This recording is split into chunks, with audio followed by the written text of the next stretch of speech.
As part of Health by Design's ongoing commitment to behavioral health education, we present another lesson in our Fundamentals of Weight Management series. Here's the Medical Director of Health by Design, Dr. David Player.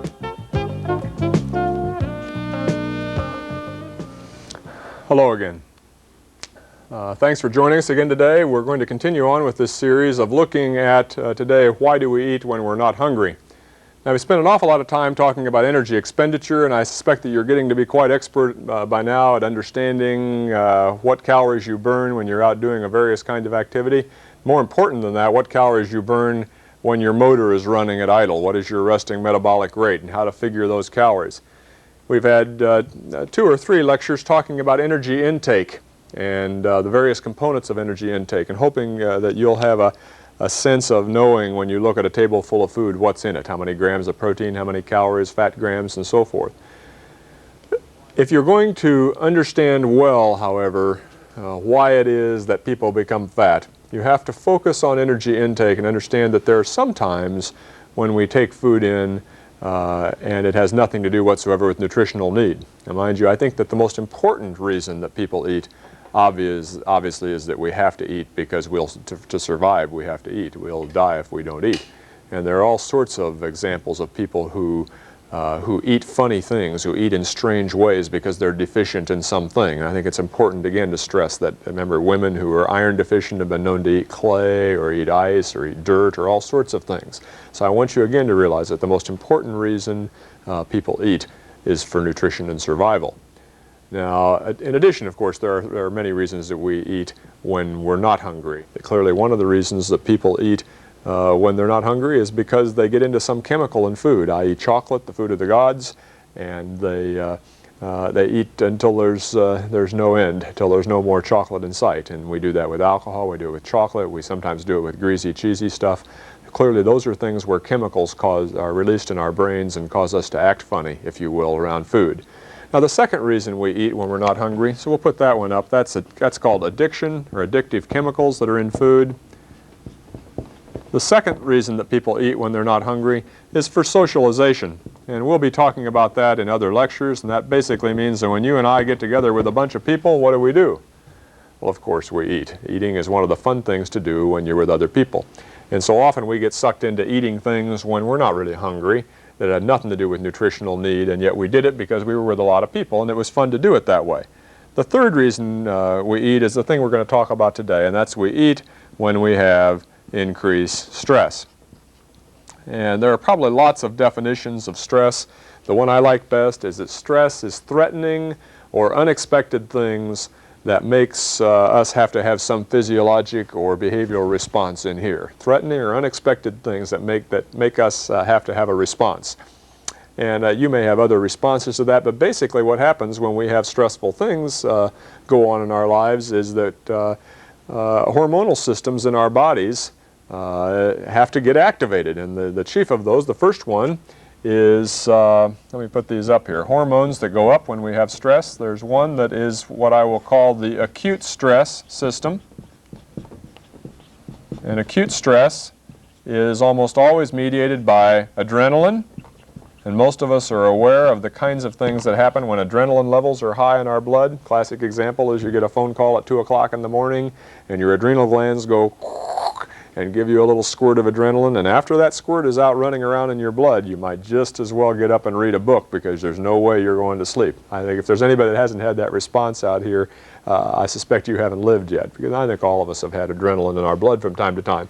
Now, the second kind of hormonal response that occurs in response to these stressful things is a chronic stress system, and the chronic stress system is associated with increased levels of cortisol in our blood, cortisone by some people, but cortisol is secreted by our adrenal glands every day.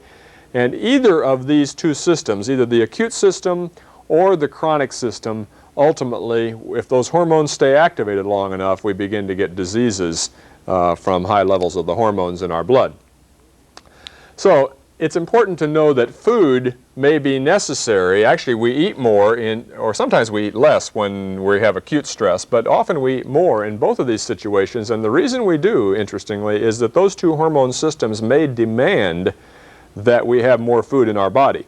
Particularly the chronic stress system, the cortisol system, if people do not eat more, specifically more protein, when they have chronic levels of stress, they will actually become sick. They'll actually become malnourished. And we'll spend more time on that later in this lecture. But I want you to realize that there are actually some reasons why people have to eat more when they are under significant amounts of stress.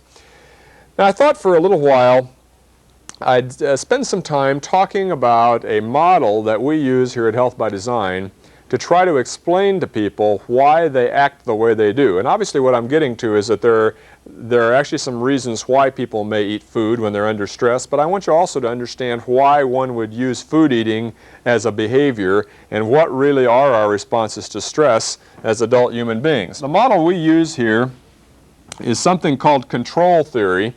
And there's a book that I commend very much to you. This one is written by a psychiatrist named William Glasser from California, and it's called Control Theory. And although there are many other theories why people may eat without being hungry and why we may respond to stress by eating, I think that this particular model gives me a better understanding as a physician and also a better therapeutic tool that I can use. And so I commend this book to you. It's interesting reading. It probably won't take you more than 4 or 5 hours to get through it. And I think if you understand the stuff well, you'll picture yourself over and over again in the book. And perhaps it'll help you to use other behaviors besides eating to get through stressful situations. Now, what Dr. Glasser says is that there are 4 or 5 basic drives that to which you and I respond in our life all of the time, that almost everything we do is a response to 4 or 5 basic drives. Now, the first of these is power and money. And clearly there are many human beings who are motivated by desire for more power and more money. And money actually is a source of power, as we know in our society. And so much of what I may have done or much of what you may have done in your life was designed to get more power in some way. The second box here, or the second major drive, is one for love and acceptance. And when you think about it, a great deal of what we do in life is to achieve acceptance by those around us. We get married for love and acceptance. We have friends in high school and in college, and we do all sorts of things to be accepted by people, all sorts of bizarre behaviors sometimes that we do to have love and acceptance. So that's a very, very important thing for us. The third box, Dr. Glasser says, is one called freedom. And human beings basically desire to be free, to move about, to make decisions, to do all sorts of things. And if one is restricted in his freedoms, we know already that human beings will do all sorts of things. They'll dump tea in the Boston Harbor. They'll kill people. They'll do all sorts of behaviors they would not ordinarily do because someone is restricting their freedom.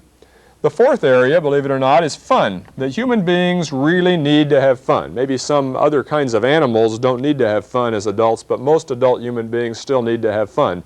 And there are all sorts of behaviors that human beings do to have fun. We'll do dangerous things to have fun. We dive out of airplanes and dive off cliffs and ride motorcycles over buses and all sorts of things that are kind of fun. And we do it because they're exciting and they're fun, even if they put some other box at risk. And the last box down here is called health and survival, and this includes all sorts of behaviors that we do ultimately to stay alive and live longer. They include sexual behavior, they include eating behavior, they include the things that we do to try to stay healthy and live longer and longer. Now what happens with these boxes, of course, is that when we're kids and growing up and as we go through young adulthood, we develop pictures of what these boxes are supposed to look like. And every one of us, through our experiences in childhood, our experiences with others, get an idea of what power and money is supposed to look like. I have to say, well, what does power mean to Dave Player? Well, power may mean being the best doctor in San Antonio, or power may be being a corporate executive, or power may be being a governor, or some other kind of position. Power may be being the leader of some organization that I dreamed of being an organization leader for. You see that there are lots of pictures that can grow up in our minds, and as you think about yourself, I'm sure you have pictures in your mind of what this would be. Maybe it'd be being rich, maybe it's being a billionaire, maybe it's having enough money to spend all of your life sitting on the beach. Whatever it is, there are things people do, there are pictures that we grow up in our mind of what is power and money.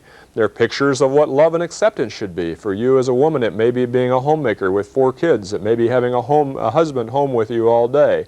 It may be having lots of friends. It may be being accepted in some special group. Freedom. People have a picture of what freedom means, and it means that we're not restricted from our activities, that we can move about freely from state to state or country to country. And I think what you can see is that in each of these areas we grow a box, we grow a picture in the box that we'd like to have be a certain way all the time. And of course what happens to us from time to time throughout our life is that our pictures get distorted and they get tilted. And when the box gets tilted, when power and money doesn't look square, it looks tilted, that is in essence a stressful kind of thing happening. And whenever we have stress, whenever we experience stress, whenever our pictures aren't quite right, we do behaviors. And we always will do those behaviors to try to get back in control, to get our boxes back straight, to get power and money looking straight. And it's interesting that the behaviors that we do are always choices that we can make. Some of the behaviors may be verbal, and some of the behaviors may be physical, actual things that we do, but they're always choices. We may not realize that we're making a choice, but in fact, even though we feel a certain way because our box got tilted, we do some kind of behavior to try to get back in control, and the behaviors are always choices. Let's think what we do when we're babies. The very first kinds of behaviors we learn. What is it? You have your pants full, or your stomach has an empty hole in it, and what do? Well, of course, we cry. And crying is a neat behavior, and it works. If we have parents who are loving and accepting and they want us to be well and they care about how we feel, and we find out that immediately when we cry, somebody runs to us, changes our diapers, and puts something in our mouth that tastes good. And it makes our empty hole in our stomach go away, and it's quite an acceptable behavior. And we may continue that behavior as long as it works, and we'll do it again and again. And we do that when we're children. We keep crying. And finally, one day, we find out that crying isn't such a good behavior when you're a 7-year-old, forgetting your bottle. And so you learn to do some other kind of behavior to get your parents to respond to you. But all along, we are trying to get our box corrected when things aren't quite right. And we do that by doing some kind of choice behavior. When we're adults, the behaviors get a little bit more complex when you think about the things husbands and wives do together. I think, for instance, husband begins to spend all of his time on power and money. He spends 14 hours a day at his job. Now, the reasons for his desire to work there may have something to do with wanting to take care of his family, or wanting to buy freedom with money, or having enough money to buy fun, or having enough money to work out at the club 3 times a week. But the guy spends 14 hours a day on power and money. And if he does that, of course, he may, if he has a spouse who wanted basically love and acceptance, meant that her husband was home with her 8 hours a day, or that they had a home situation that was very loving and needful and they shared in responsibilities. You have 2 people who have different pictures in their boxes, and his job and his desire for power and money is causing her love and acceptance box to get clinched. And because of that, she does some behavior to get back in control. Now, the wife's behaviors in this case may be a variety of things. Just think of the things that people have done in the past. One of them would be that the woman depresses or cries or does some kind of behavior that causes the husband to respond, and the husband comes home and spends more time with her. And that may be a very controlling kind of behavior that she does. She pouts, or she doesn't talk to him anymore, or she withholds sex, or does something like that, and the husband then responds by spending less time at the office. Now, if the husband goes ahead and spends more time at the office and that behavior doesn't work, then maybe the wife nags, and the husband comes home, and he comes home from a job situation that was bad, and the wife is nagging, and he says to himself, well, that isn't quite what I thought love and acceptance were all about. And so his love and acceptance box begins to get tilted. And he begins to act out and do strange things, and he may pick some sport, and he goes off and spends all of his time at the gym pumping iron. He may choose another woman. He may begin to date. He may begin to go out. He may spend longer hours at work because it's no fun to come home anymore. The husband and the wife increasingly play games trying to reestablish control, the pictures in their boxes, and ultimately the marriage falls apart. And you can see, and I think all of you can think of times in your life when we've done things like that, where we sought to achieve control, but we really didn't get it. We really didn't do quite the right stuff, and it didn't turn out right. And then we tried new controlling behaviors to see if we could get our box looking a little better and working right. Think of some other kinds of things that happened.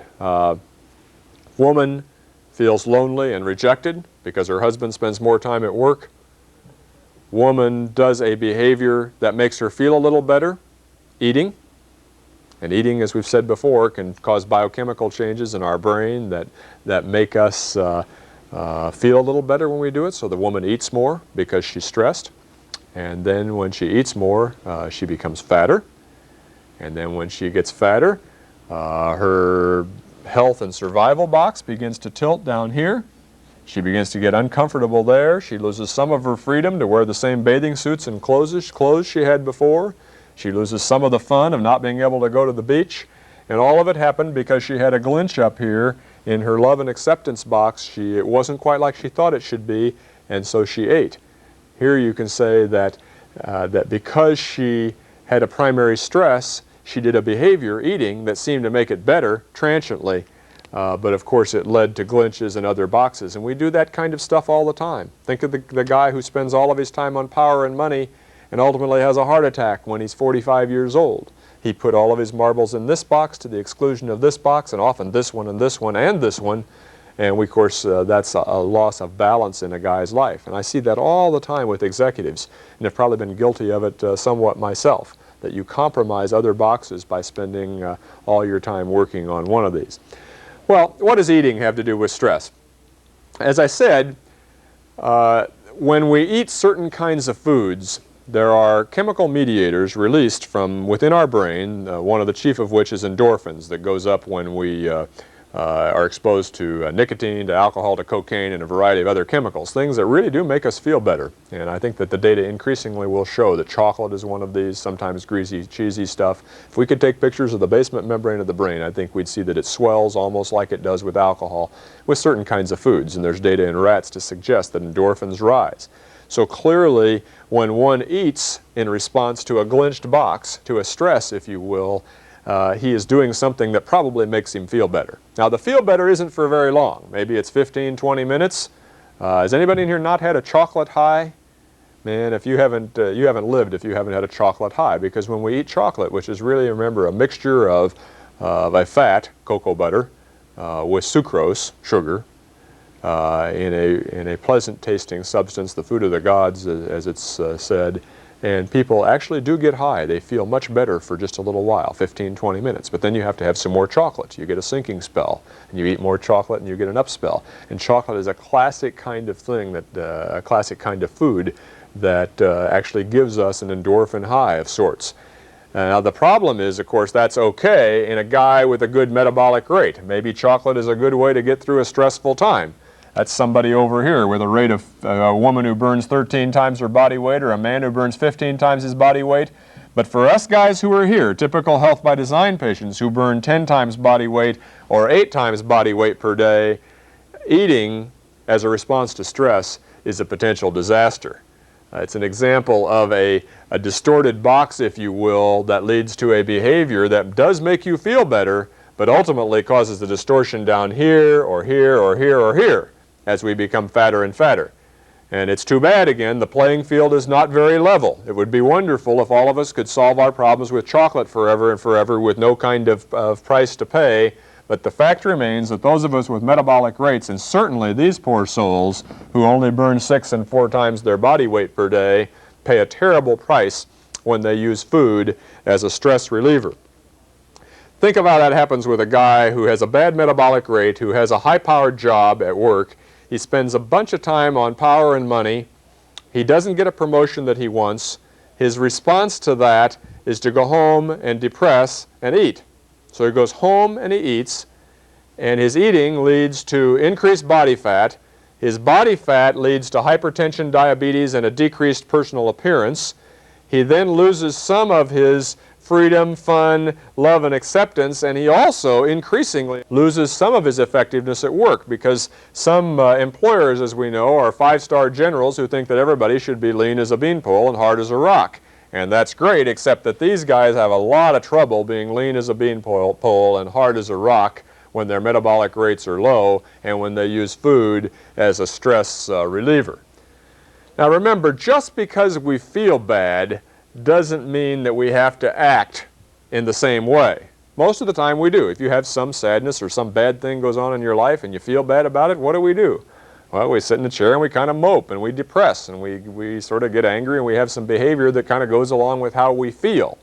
But remember, just because you feel some way doesn't mean you have to act that way. That's one of the neatest things in Dr. Glasser's book, is that he says your feelings and what's going on in your boxes doesn't mean you have to have a response that goes right along with that. You could pick something, for instance, to do that was not a negative behavior. Clearly, eating food is in response to stress, particularly some addictive food like chocolate or something, is a disaster for this guy with a bad metabolic rate. It isn't for this guy. But could you pick some other kind of behavior to do in response to stress? Dr. Glasser suggests going for a long walk, playing tennis, going to visit somebody you haven't visited before, playing a game, playing the piano, doing things that really seem a little inappropriate for someone who has just had a terrible thing happen, a job or promotion that you didn't get. And yet when you do another kind of behavior, like playing the piano or walking or giving a party or doing something that you're really quite good at, lo and behold, you often feel a little better, and it changes the way you feel even about having lost the job or not gotten the promotion. So we get to choose what behaviors we do when our boxes get clinched. And therein lies the secret to yours and my success. People who have this kinds of metabolic rates simply cannot, on a routine basis, use food as a stress reliever unless they're willing to use piles of carrots as a stress reliever. You know, we laugh at that. You know, you say, well, who would want to use a carrot to solve a stress? You know, who would eat broccoli when they just lost their job? And that does sound kind of nutty. And believe it or not, I actually have one patient here at Health by Design who I gave full permission to eat carrots when she had stress. And this person actually got to eating 6 or 8 pounds of carrots a day and got yellow. So I guess I got to be careful in people who have very addictive behaviors, people who eat out of addiction. But most people wouldn't do that. So I think a better rule of thumb is if you are stressed, if your boxes are getting clinched, if you're losing control in some way and you'd like to achieve control, don't do it with food. It's not a very good thing. Now, what happens when we have stress and we can't solve the problem? What happens to a guy who can't cope, if you will? If we can't do acceptable behaviors to get through our stresses, what happens? Well, an interesting thing. These hormones that I talked about back there begin to rise. And acutely, adrenaline and hormones like adrenaline cause a variety of physical symptoms and complaints that people have. Most of us are aware of them. Our pulse gets faster, our blood pressure goes up, we sweat, we may have nausea, we may have diarrhea, we may feel hungry, we may feel not hungry. A whole variety of things come about from adrenaline. And once adrenaline is out in our blood, it causes a whole variety of symptoms that can ultimately make us very sick. We know now from coronary studies that guys who have to stand up before people like you and give talks, and it's important and it's pertinent, often have changes in blood flow to their coronary arteries and are at increased risk of having heart attacks. We know that people who are playing piano, I remember when I used to play concerts when I was a kid, my hands would sweat, my fingers would shake, and that was a response to all that adrenaline in my system. Adrenaline has good purposes, obviously. It makes us very strong, it makes us be able to be quick and do all sorts of things, but it also makes us shake. If you're a surgeon and you're down in the middle of a cholecystectomy scar here and you're trying to tie a knot down in there and your hand is doing this, of course that's a bad effect of adrenaline in your body. So you have to learn how to kind of control your adrenaline and know when your adrenaline is up in response to stresses.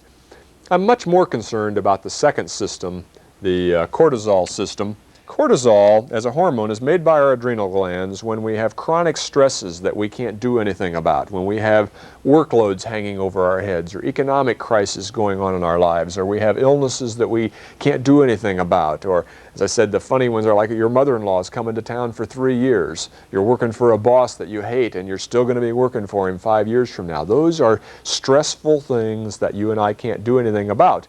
And as I said, the hormone system that goes up is one called the cortisol system, and every day you and I make in our adrenal glands some cortisol. We make, actually the hormone that you and I can buy at the store or at the pharmacy that is like cortisol is called prednisone.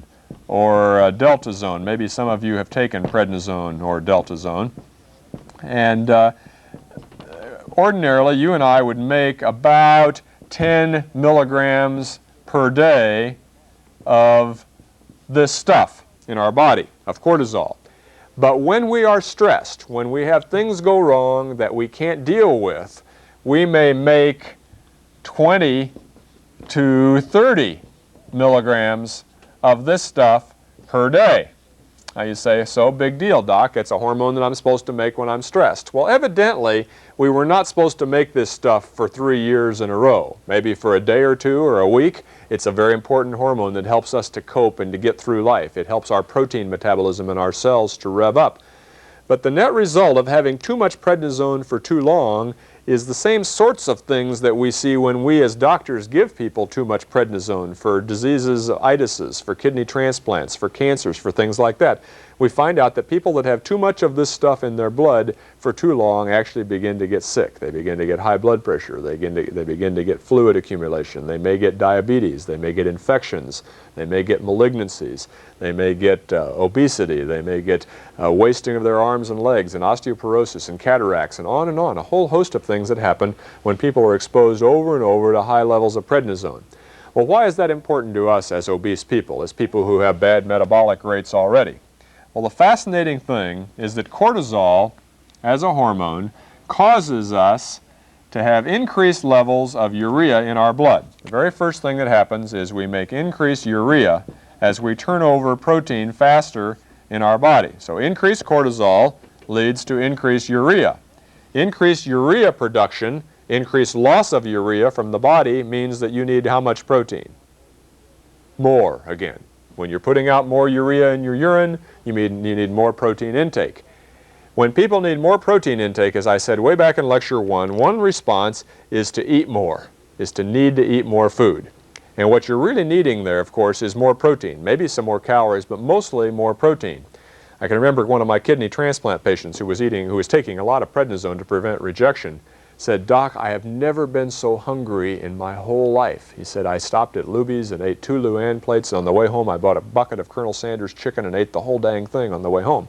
That is hunger. And our average kidney transplant patient used to gain 30 or 40 pounds easily after a kidney transplant. And most of the reason for that was because they had increased cortisol in their blood, they're turning over more urea, they're needing more protein, they are actually starving to death all the time. So it's important to realize that our hormones, again, can do all sorts of dramatic things to our need for food.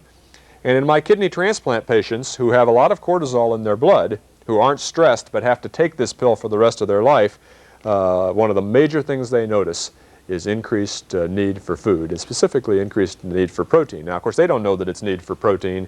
Mostly they know it's need for increased food, and so they eat more and more and more food, and most of our transplant patients become very fat. What does that mean to you?